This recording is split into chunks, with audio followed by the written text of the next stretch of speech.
여러분, 우리가 매일 걷는 거리, 쉬어가는 공원, 또 우리가 사는 집, 이런 공간들이 그냥 텅 비어있는 배경이 아니라고 생각해 보셨어요? 오늘은 이 공간들이 사실은 사회적으로 만들어지는 거라는 사실, 그 숨겨진 이야기를 프랑스의 사회학자 앙리 르페부르와 함께 파헤쳐 볼 텐데요. 아주 흥미로울 겁니다. 자, 그럼 우리 주변 공간을 한번 떠올려 볼까요? 제가 지금부터 질문 하나를 던질 건데 한번 스스로에게 물어보세요. 아마 이 질문 하나만으로도 우리가 공간을 보는 눈이 확 달라질 거예요. 지금 보시는 이 광장, 과연 진짜 주인은 누구일까요? 되게 간단한 질문 같죠? 근데 그 답은 생각보다 훨씬 복잡하고 또 깊은 곳에 있습니다. 이 질문 뒤에 숨어있는 그 여러 겹의 의미들, 지금부터 같이 한번 벗겨내보죠. 이 숨겨진 층들을 제대로 보려면 특별한 도구가 필요한데요. 바로 프랑스 사회학자 앙리 르페부르가 제안한 세 가지 렌즈입니다. 이 렌즈를 딱 끼고 보면요. 맨날 보던 익숙한 공간이 완전히 새롭게 보이기 시작할 거예요.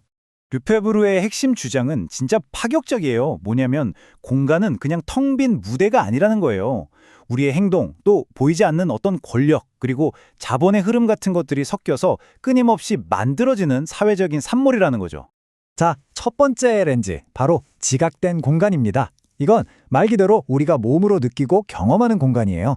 매일 출근하는 길, 점심 먹고 산책하는 공원, 이런 식으로 우리의 실제 움직임과 습관이 만들어내는 아주 현실적인 공간의 모습인 거죠. 두 번째 렌즈는 개념화된 공간이에요. 이건 머릿속에서 계획된 공간, 그러니까 전문가들의 공간이라고 생각하면 쉬워요. 도시계획가의 지도나 건축가의 설계도처럼 어떤 의도를 가지고 만들어진 거죠.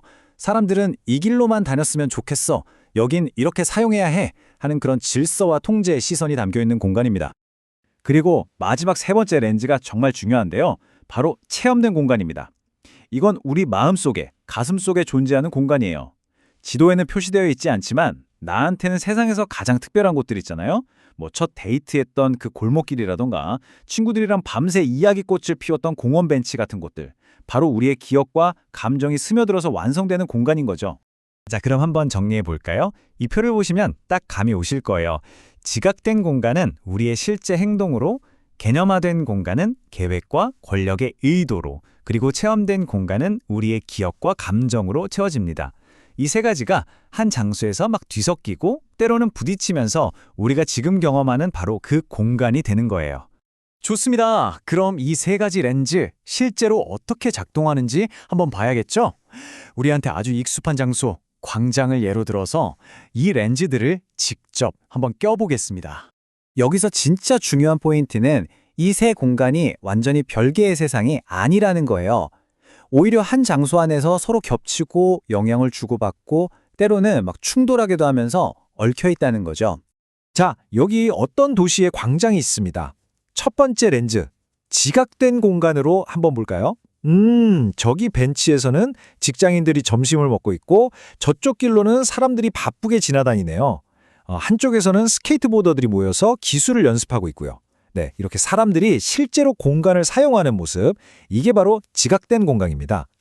좋아요. 그럼 이번에는 렌즈를 바꿔서 개념화된 공간으로 똑같은 광장을 보겠습니다. 아마 이 광장의 설계도를 펼쳐보면 보행로는 여기, 상업행사는 이 구역에서만 하고 딱 정해져 있겠죠? 심지어 저 벤치, 자세히 보면 일부러 오래 앉지 못하게 불편하게 디자인되어 있을 수도 있어요. 어때요? 계획자의 의도가 딱 보이지 않나요? 그리고 마지막 렌즈, 체험된 공간으로 이 광장을 보면 이건 완전히 다른 이야기가 펼쳐집니다. 어떤 사람에게 이 광장은 역사적인 시위가 열렸던 저항의 상징일 수 있고요. 또 다른 사람에겐 첫사랑과 만났던 설렘의 장소로 기억될 수도 있죠. 이렇게 눈에 보이지 않는 수많은 기억과 감정들이 켜켜이 쌓여있는 곳, 그게 바로 체험된 공간입니다. 그런데 르페부르는 여기서 멈추지 않고 한 걸음 더 깊이 들어가요. 이 세 공간이 그냥 평화롭게 공존하는 게 아니라는 겁니다. 종종 특히 저 개념화된 공간이 다른 공간들을 억누르고 지배하려고 한다는 아주 날카로운 지적을 하죠. 르페부르는 특히 현대사회의 공간이 절대 중립적이지 않다고 봤어요.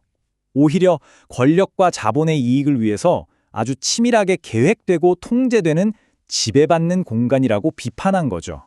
그리고 바로 여기서 모순 공간이라는 개념이 등장합니다.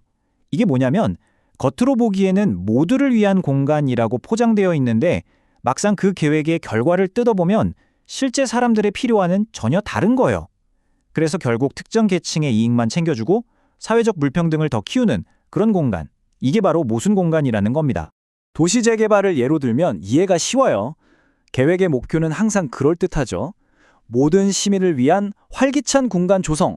하지만 실제 결과는 어떤가요?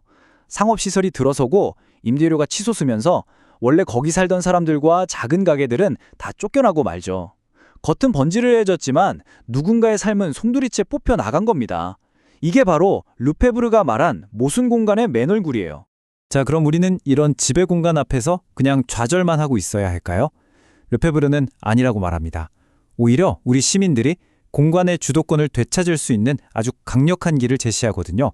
그 해답이 바로 도시에 대한 권리라는 개념입니다. 이건 단순히 도시의 시설을 이용할 권리를 말하는 게 아니에요. 그것을 넘어서 우리가 바로 이 도시의 주인으로서 이 공간을 우리가 원하는 모습으로 직접 바꾸고 만들어 나갈 권리가 있다는 아주 근본적인 선언인 거죠. 그럼 구체적으로 어떻게 그 권리를 실현할 수 있을까요? 방법은 이렇습니다. 첫째, 계획된 용도대로만 공간을 쓰지 않는 거예요. 우리만의 새로운 방식으로 사용해보는 거죠.